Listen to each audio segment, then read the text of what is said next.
ঢাকা বিভাগে মোট ভোটার ছিলেন 17 জন। 3 জন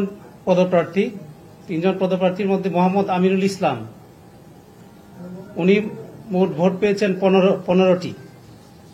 15টি বৈধ ভোট। নাজমুল আবেদিন, উনি মোট ভোট পেয়েছেন 15টি বৈধ vote. S M Abdullah Fuad Redoya, উনি কোনো ভোট পাননি, শূন্য। সুতরাং প্রাথমিকভাবে মোহাম্মদ আমিনুল ইসলাম এবং নাজমুল আবেদিন ঢাকা বিভাগীয় ক্যাটাগরিতে নির্বাচিত ঘোষণা করা হল। রাজশাহী বিভাগে মোট ভোটার ছিল 9টি। সেইখান থেকে 3 জন পদপ্রার্থী ছিলেন।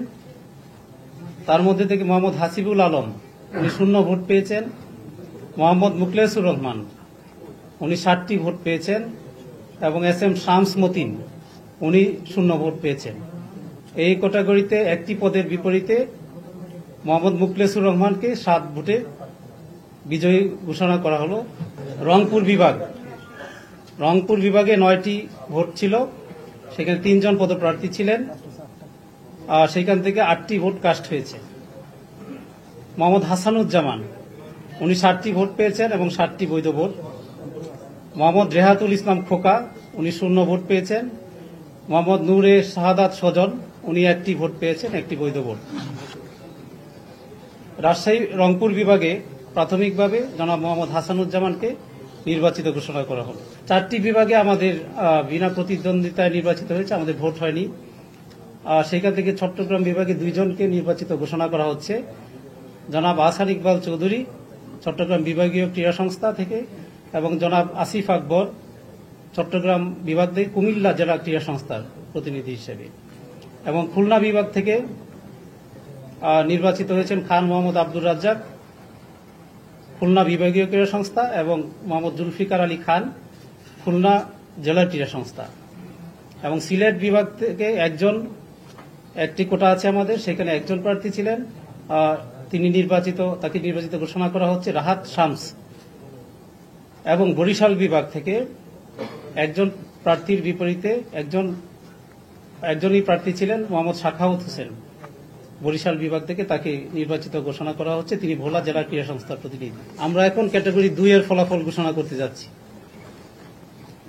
এখানে সবচেয়ে ক্লাব এবং আমাদের যেগুলো আছে মেট্রোপলিটন ক্লাব এবং অন্যান্য ক্লাবগুলো, সেখানে 76টি ভোট ছিল আমাদের। 76টা ভোটের মধ্যে সর্বোচ্চ 42টি ভোট কাস্ট হয়েছে একজনের জন্য। এর মধ্যে আমি ফলাফল ঘোষণা করছি। আমাদের 17 জন প্রার্থী ছিলেন, এই 17 জন প্রার্থীর ফলাফল ঘোষণা করছি। মোহাম্মদ লুৎফর রহমান, উনি 2 ভোট পেয়েছেন। ইশতিয়াক সাদেক, উনি 42 ভোট পেয়েছেন। আদনান রহমান, এবং উনি নির্বাচিত হয়েছেন। আদনান রহমান দীপন 40 ভোট পেয়ে নির্বাচিত হয়েছেন। ফায়াজুর রহমান 40 ভোট পেয়ে নির্বাচিত হয়েছেন। আবুল বাশার 40 ভোট পেয়ে নির্বাচিত হয়েছেন। আমজাদ হোসেন 41 ভোট পেয়েছেন এবং তাকে প্রাথমিকভাবে নির্বাচিত ঘোষণা করা হচ্ছে। সানিয়ান তানিম নাভিন 42 ভোট পেয়েছেন, তাকে প্রাথমিকভাবে নির্বাচিত ঘোষণা করা হচ্ছে। এ কে এম আহসানুর রহমান মল্লিক রনি, উনি 12 ভোট পেয়েছেন। মোহাম্মদ মুকসেদুল কামাল, উনি 41 ভোট পেয়েছেন, তাকেও প্রাথমিকভাবে নির্বাচিত ঘোষণা করা হচ্ছে।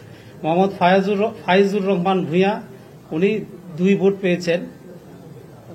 এম নাজমুল ইসলাম, উনি 37 ভোট পেয়েছেন, ওনাকেও নির্বাচিত ঘোষণা করা হচ্ছে। ইফতেখার রহমান, উনি 34 ভোট পেয়েছেন, উনিকে নির্বাচিত ঘোষণা করা হচ্ছে। ফারুক আহমেদ 42 ভোট পেয়েছেন, ওনাকে প্রাথমিকভাবে নির্বাচিত ঘোষণা করা হচ্ছে। মেজর ইমরোজ আহমেদ উনি 2 ভোট পেয়েছেন। মোহাম্মদ রাকিব উদ্দিন, উনি 7 ভোট পেয়েছেন। মোহাম্মদ মঞ্জুর আলম, উনি 39 ভোট পেয়েছেন, উনি প্রাথমিকভাবে নির্বাচিত হয়েছেন। এবং মেহরাব আলম চৌধুরী, উনি 41 ভোট পেয়েছেন, উনি প্রাথমিকভাবে নির্বাচিত হয়েছেন। এবং ক্যাটাগরি 3 সর্বশেষ, এখানে আপনারা জানেন 2 জন প্রার্থী ছিলেন, 2 জন প্রার্থীর মধ্যে 45টি ভোটে নির্বাচন হয়েছে। তো 45টি ভোটের মধ্যে হতে 43টি ভোট কাস্ট হয়েছে, 1টি ভোট বাতিল হয়েছে, 42টি ভোট বৈধ। এখানে দেবব্রত পাল, উনি 60টি ভোট পেয়েছেন এবং খালেদ মাসুদ পাইলট, উনি 35টি ভোট পেয়েছেন। এখানে খালেদ মাসুদ পাইলটকে নির্বাচিত হিসেবে বেসরকারিভাবে ঘোষণা করা হলো।